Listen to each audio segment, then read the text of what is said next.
y posteriormente con la función. ¿Ya? Entonces, ¿qué hacemos con la función respiratoria? Cuando tenemos exceso de CO2, hiperventilamos. Cuando tienes mucho ion hidrogenión, mucha acidosis, cuando tienes mucho ion hidrogenión, ¿qué haces? El ion hidrogenión, ¿con quién se junta? ¿Quién lo tapona el ion hidrogenión? Bicarbonato. Y este ion hidrogenión, cuando se junta con el ion bicarbonato, ¿qué forma? Ácido carbónico. Y cuando viene la linaza carbónica, ¿cómo los parte? El CO2 más agua. ¿Y el CO2 se va? Al bulbo respiratorio. ¿No es cierto?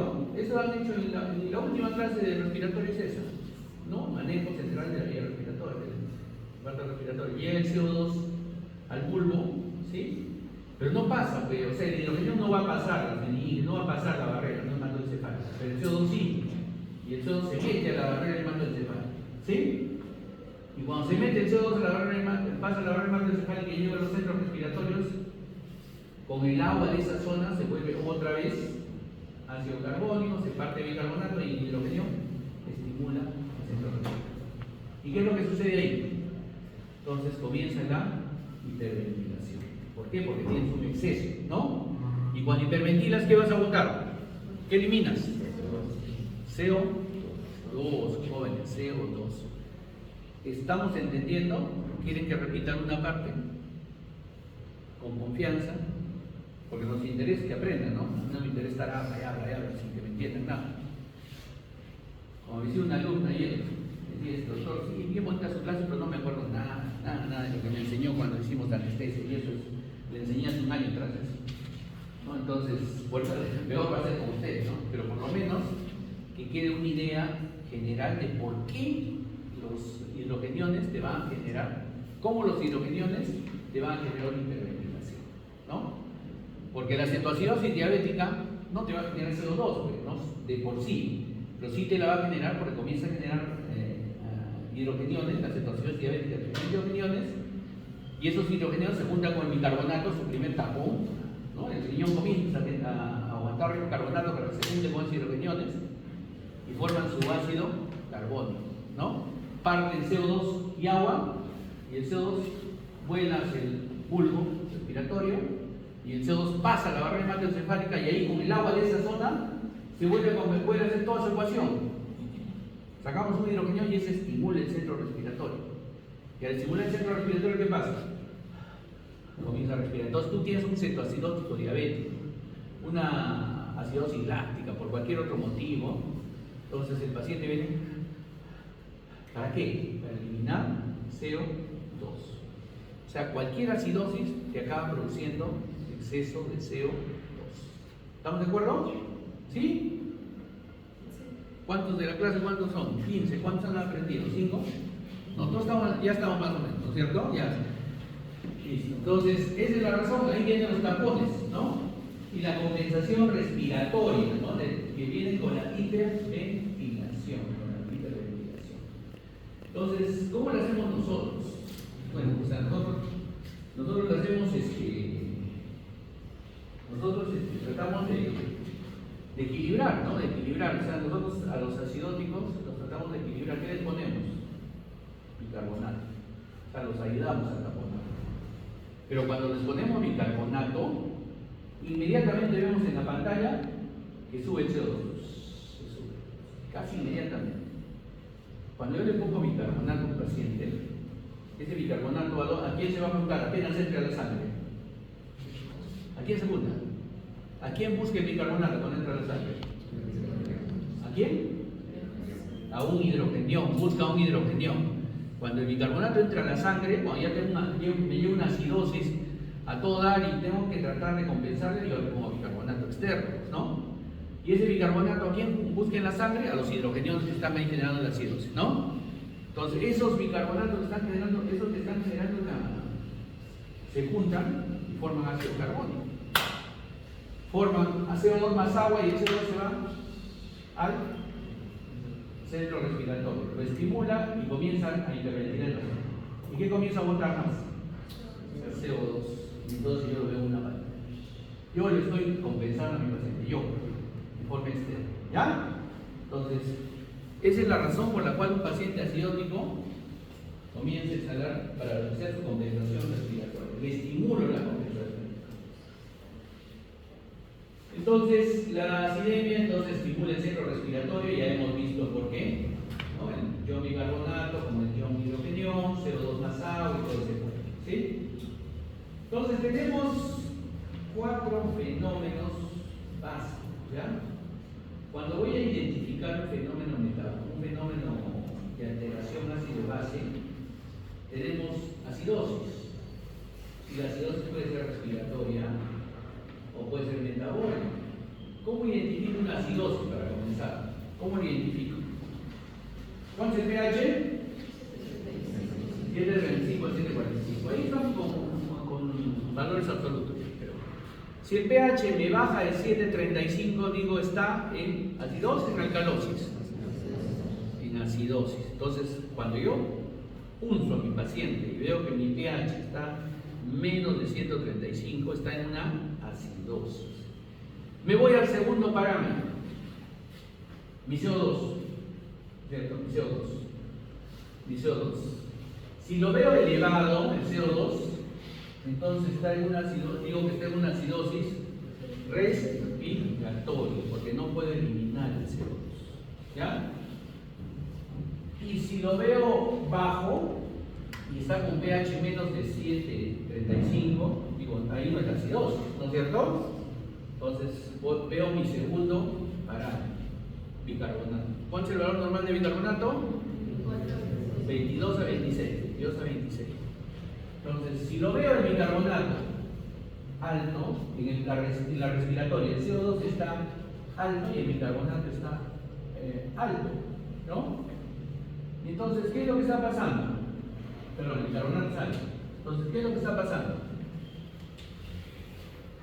Tengo CO2 alto y bicarbonato alto. ¿Por qué? Claro, porque estoy queriendo compensarlo, ¿no es cierto? Porque como tengo muchos iones hidrogeniones, el bicarbonato que está reabsorbiéndose para compensarlo, entonces se eleva. ¿Ya? Entonces tengo bicarbonato alto. Pero esto pasa en 2 días. 1 o 2 días. ¿Ya? Así lo ven quedado. Entonces, si yo tengo acidótico y los dos valores elevados, CO2 y bicarbonato, digo, es una acidosis respiratoria compensada. Se está compensando. ¿Sí? ¿Por qué? Porque estoy reteniendo bicarbonato para compensar esos hidrogenos, para taponar esos hidrogenos. ¿Ya? ¿Entendida la figura? Ya. Me preocupa cuando se quedan callados. La acidosis metabólica. Entonces, tengo pH menos 735. Tengo el CO2 bajo, entonces no es respiratorio, ¿no es cierto? Entonces busco al bicarbonato. Mi bicarbonato está menos de 22. Entonces digo, si está bajo el bicarbonato, entonces es porque es metabólico. ¿Por qué está bajo el CO2? Porque no tengo para formar CO2, ¿no es cierto? Entonces, ¿y qué es lo que está tratando de hacer mi organismo? Retener un poquito de CO2, está hipoventilando para intentar retener CO2 y formar más ácido y generar la compensación. La alcalosis metabólica, ¿cuándo se presenta? Perdón, la acidosis metabólica, ¿cuándo se presenta? ¿Cuándo se presenta? Cuando tengo diarreas, vómitos, voy perdiendo cloro, voy perdiendo ácidos, ¿ya? Pierdo mucho ácido gástrico y todo eso. ¿Ya? Peligrosa, es peligrosa. ¿Hay que compensarla? Hay que compensarla. Entonces tenemos acidosis respiratoria y acidosis metabólica. Ya para que no me gustaría que se memoricen porque es mejor que lo razonen, porque esto va a encontrarse a pasto, o sea, ustedes van a ir su primer día internado, ya esos son tus 10 pacientes, y de los 10 pacientes, 8 tienen algo, y tú tienes que decir en tu visita si el paciente tiene una acidosis metabólica compensada, o es una acidosis respiratoria compensada. ¿Por qué te va a decir? Y vas a tener que explicarlo. ¿Ya? Entonces, así, entonces son las visitas en los hospitales docentes, ¿no? ¿Saben a qué hora acaba la visita en medicina interna en el hospital? 2 de la tarde, mucho, buen viento, 2 de la tarde. Comienzan 8 de la mañana, ya están comenzando ahorita, y acaban 2 de la tarde. Todos los internistas tienen varices. Están todo el día parados pasando visitas, no les alcanza tiempo ni para sacar recetas, nada. Porque cada paciente lo filosofa, al final los operamos, ¿no? Pero le dan vuelta varios días. No, es mentira, yo no lo siempre. La acidosis respiratoria, estamos de acuerdo, y la acidosis metabólica, de acuerdo. ¿Sí? Ya está.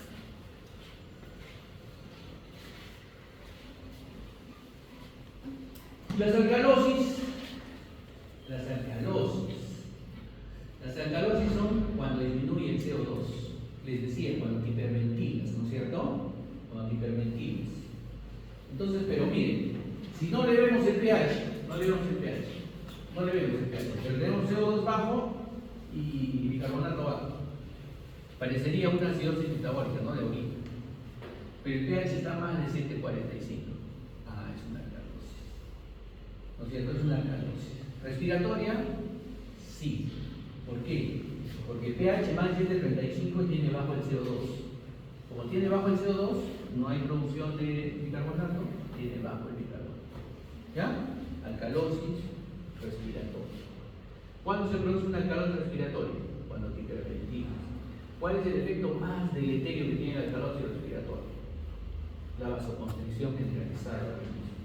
Llega un momento en que tienes el CO2 menos de 15 y tus neuronas comienzan a entrar en penumbra y puede haber isquemias cerebrales. ¿Cómo cambia esto? Por ejemplo, les cuento. ¿Ya? Hace 20 años atrás, el protocolo decía: niño en sufrimiento fetal, oxígeno a la madre y decúbito lateral izquierdo. ¿Qué pasaba con eso? Niño en sufrimiento fetal, es decir, llegaba poca sangre, ¿no? Tú le ponías oxígeno a la mamá, por cambio en la sangre. Y entonces la mamá comenzaba, con ese oxígeno, comenzaba a respirar ese oxígeno y comenzabas a barrer el CO2 de la mamá.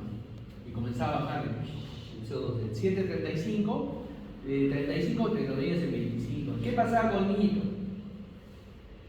Como había alcalosis respiratoria, entonces los vasos del útero que van a la placenta se cerraban y llegaba menos sangre al niñito. ¿Ya? Y como llegaba menos sangre al niñito, entonces el niño comenzaba a sufrir más. Entonces, por hacerle un bien, le hacíamos un mal.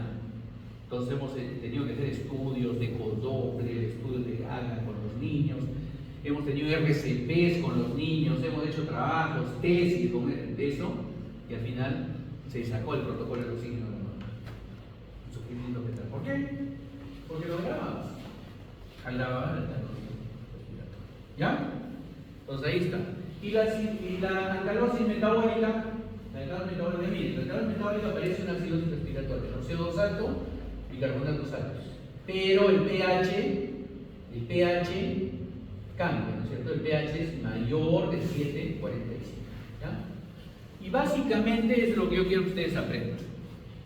¿Ya? Los 4 fenómenos que hemos visto ya de ácido base. ¿Ya? Los 4 fenómenos: acidosis respiratoria, acidosis metabólica, alcalosis respiratoria y alcalosis metabólica. ¿Y cómo se compensa? ¿Cuáles son las compensaciones? El inicial, el extracelular, bicarbonato CO2. Ese es lo primero. De ahí el intracelular. El intracelular, dentro de las células, la hemoglobina es la principal, pero vienen proteínas, sulfatos, fosfatos, etc. Y el final viene la respiratoria y la renal. Entonces comienzas a retener o eliminar más bicarbonato, y el respiratorio, que es primero, comienza a hiperventilar o hipo. ¿Sí? Y retener CO2. Esas son las. Básicamente, ¿hay trastornos mixtos? Sí, hay trastornos mixtos, para complicarnos un poco más. Pero eso es para cuando hagan su especialidad en UCI. ¿Ya? Ahora lo vamos a dejar ahí.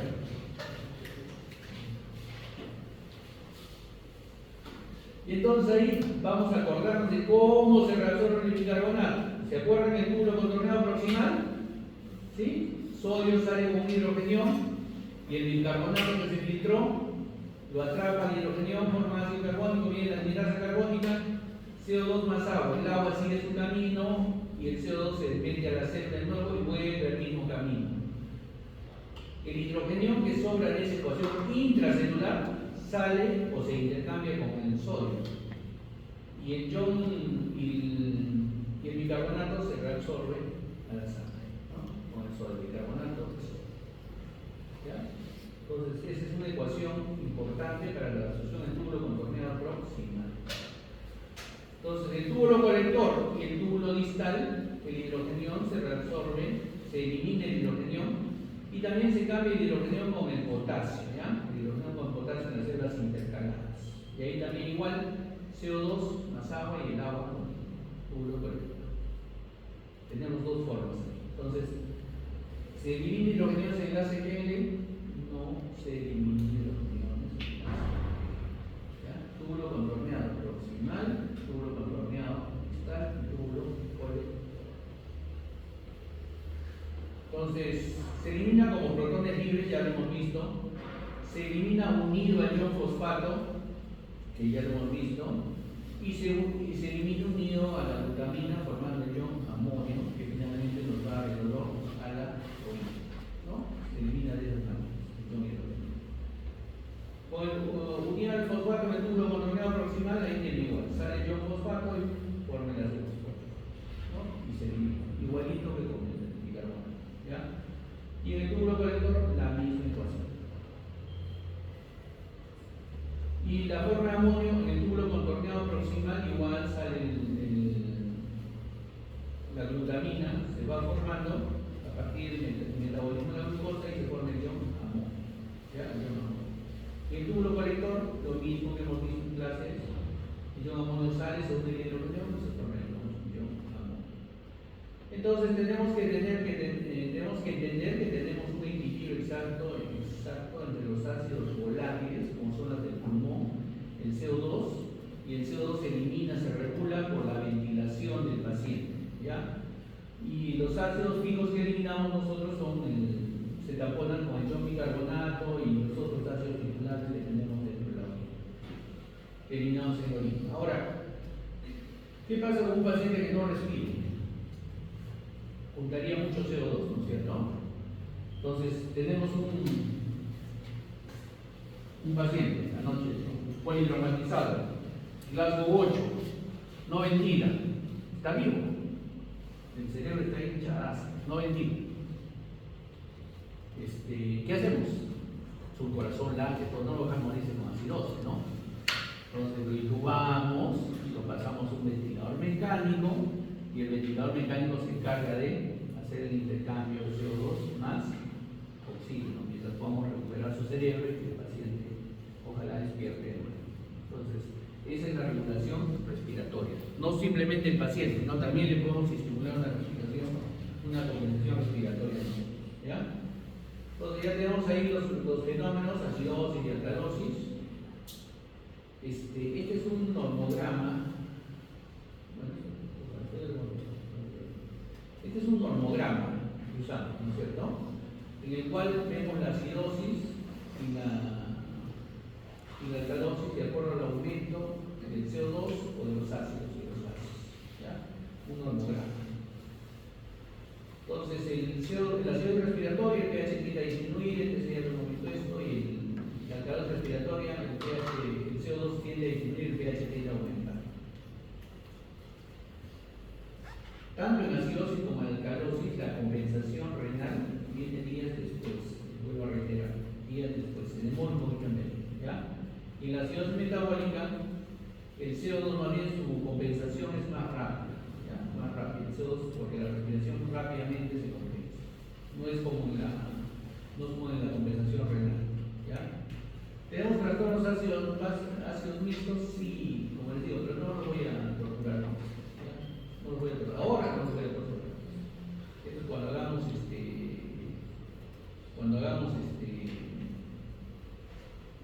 textual. Ahí sí. ¿Ya? Textual ya usted ya tiene un. Este es el normograma que les dije ya más aplicado. Y finalmente vamos a hablar sobre la brecha aniónica. Sobre la brecha aniónica. ¿Qué hablamos sobre la brecha aniónica? Tenemos el principal protón que tenemos en el organismo es el sodio, ¿no? Nuestro sodio, 135, 145. Y nuestros principales aniones que tenemos en el organismo son cloro, que su equilibrio es 105, más o menos 104, y bicarbonato, 22 a 26, 24. Entonces siempre tiene que haber una diferencia entre protones y aniones, ¿ya? Entre 6 a 12, 6 a 12, ¿ya? Nunca pasar más de 12, acá es 2 a 12, pero lo ideal es que sea 6 a 12, ¿ya? Nunca pasar más de la brecha aniónica. ¿Qué quiere decir con la brecha aniónica? Quiere decir, por ejemplo, si bajo el bicarbonato, estoy en una acidosis metabólica, ¿no es cierto? Si bajo el bicarbonato. Entonces, la brecha aniónica se abre, ¿sí? Se abre, ¿ya? Si estoy en una alcalosis metabólica, el bicarbonato sube, entonces la brecha aniónica disminuye, ¿no? Entonces me orienta la brecha aniónica, ¿ya? La brecha aniónica es un orientador. ¿Qué es lo que tengo que elevar? Si el cloro me baja, la brecha aniónica aumenta, ¿no es cierto? Si el cloro sube, la brecha aniónica disminuye, ¿sí? Si baja mucho el cloro y aumenta la brecha aniónica, quiere decir que es una acidosis hipoclorínica, porque baja el cloro, ¿ya? Entonces ustedes juegan con esos elementos, ¿ya? Importante. ¿Cuándo aumenta la brecha aniónica? Por ejemplo, cuando vomito mucho. Tengo un paciente que vomita y vomita y vomita y vomita. Entonces boto mucho ácido clorhídrico, ¿sí? ¿Y qué tiene el clorhídrico? HCl, ¿no es cierto? Ácido clorhídrico. La brecha aniónica es una acidosis con una brecha aniónica aumentada, ¿ya? Entonces eso me orienta más o menos el tratamiento que tengo que hacer. Brecha aniónica.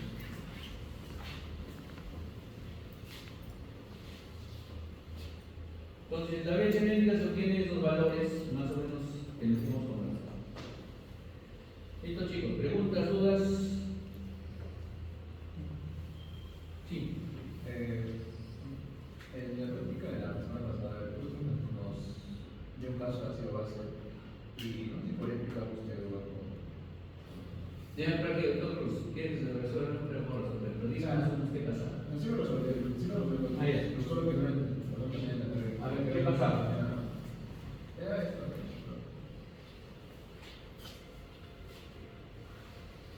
A ver, femenino 47 años con neurofibromatosis crónica, progresiva, que requiere asistencia mecánica respiratoria hiperventilar. O sea, quiere decir que requiere ser intubado, ¿no es cierto?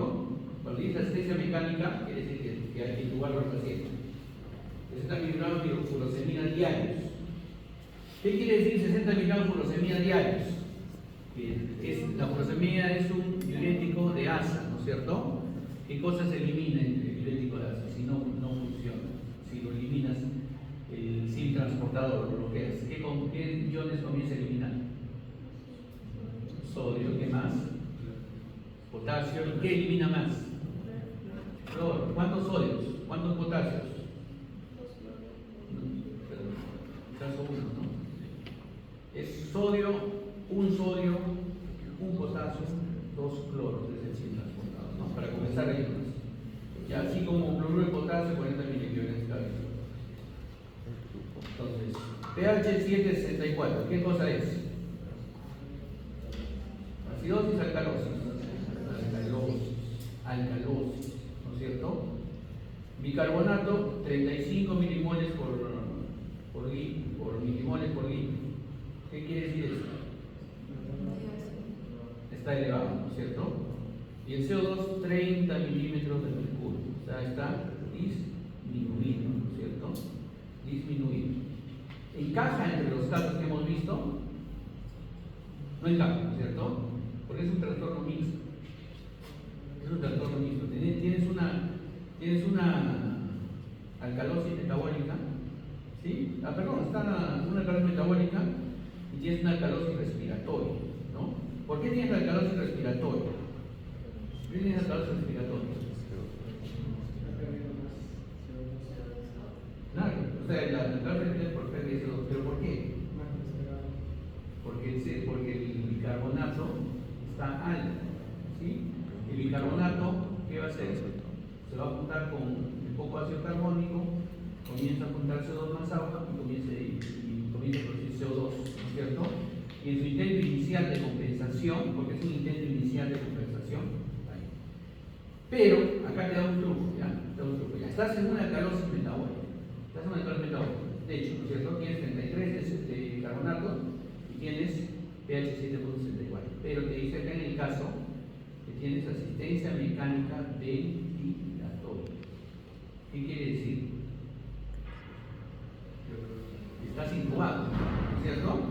Y si estás intubado, ¿qué quiere decir? Están hiperventilando. O sea, lo que tienes que hacer para regular eso es bajarle la respiración al paciente, ¿no? Bajar la respiración. Bajar la frecuencia respiratoria en el ventilador mecánico. ¿Ya? ¿Más o menos es lo que les ha hecho el doctor o no? ¿Qué tiene exceso de gases? 12 milimoles. Lo que puede decir que tiene un exceso de gases mayor, de 8 a 10 lo normal, ¿no? Tiene exceso de gases. Tiene potasio 2.5. ¿Qué hemos visto del potasio? ¿El potasio intracelular o extracelular? La celular. Y el potasio es ¿cuál es su nivel de potasio? ¿Cuáles son sus niveles normales de potasio? 3.5 a 4.5. Entonces el paciente está en una hipopotasemia. Eso quiere decir que está en una alcalosis metabólica, ¿ya? Una alcalosis metabólica, con hiperventilación por el ventilador. Está tratando de compensar, ¿ya? Es una alcalosis metabólica. Entonces, ¿por qué? A ver, ¿por qué? Porque también hemos visto una transparencia en la clase pasada. Si el potasio, cuando hay acidosis, el potasio entra, sale de la célula. Sale de la célula. ¿Ya? Sale de la célula. ¿Cuál es el nivel de potasio normal? 3, 5, 4, 5. ¿Ya? Si el potasio, si estaría en acidosis el paciente, el potasio no lo vas a encontrar en 2,5, lo vas a encontrar en 6, 5, 5, 5, 6, ¿no? Dependiendo, el ya es compatible. ¿Ya?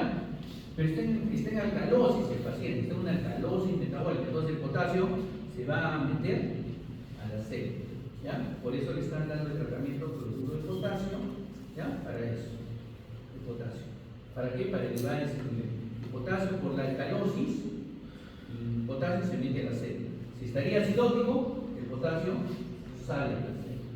¿Ya? Y encuentra el potasio. Entonces es una alcalosis metabólica. ¿Por qué el CO2 se baja?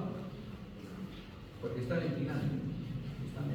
Por eso no debe compensar. O sea, el paciente, al hiperventilar, ¿se baja el CO2 o sube el CO2?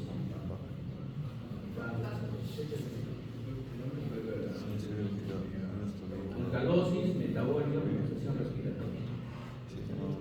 Un trastorno mixto.